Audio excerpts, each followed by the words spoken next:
To translate a Word document completely with a single click, follow these steps. Click the Review tab.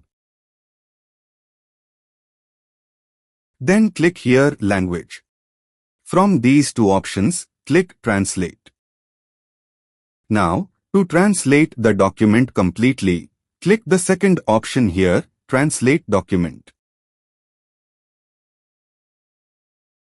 Then this window will open on the right. From here, keep the source language as Autodetect and select the target language from this list. I am selecting here the target language as Arabic. Now, click here Translate. That is all. Wait a couple of seconds. The translated document is ready. Please note that the translated copy is opened in a separate document. You can save it if you want.